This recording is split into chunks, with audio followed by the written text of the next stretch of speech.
Judgement ఇవ్వలేం దాంట్లో.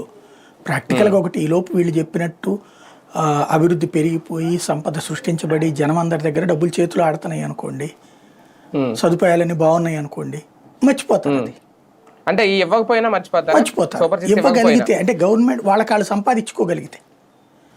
సంపాదించుకోగలిగే అప్పులు లేకుండా. ఇప్పుడు జగన్ ఉన్న టైంలో పేదవాళ్ళు అప్పులు ఇచ్చే స్థితికి వచ్చారు, అప్పులు తీసుకోవడం నుంచి. కాల్మనీ కేసు అదే అనేది, కాల్మనీ కేసులు ఇట్లాంటి జగన్ టైంలో లేవు కదా, లేవు. పైగా డ్వాక్రా మహిళలు వీళ్ళు అప్పులు ఎదిరిచ్చారు, వాళ్ళ ఏరియా ఆ స్థితికి వచ్చారు. ఇప్పుడు అప్పుల కోసం మళ్ళీ అర్రులు చాచడం బిగిన్ చేశారు.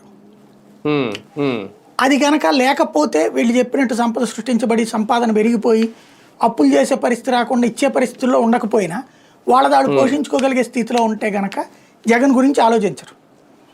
అలా కాకుండా అప్పులు పెరిగిపోయి ఆదాయం తరిగిపోయి కష్టాల్లో ఉన్నారనుకోండి, అప్పుడు ఏ బాబుని నమ్మరు, జగన్ని నమ్ముతారు. రైట్, చూద్దాం. మొత్తానికి అచ్చెన్నాయుడు గారు చేసిన వ్యాఖ్యలు ఏవైతే ఉన్నాయో క్లారిటీ వచ్చిందని అనుకోవాలా ప్రజలకి.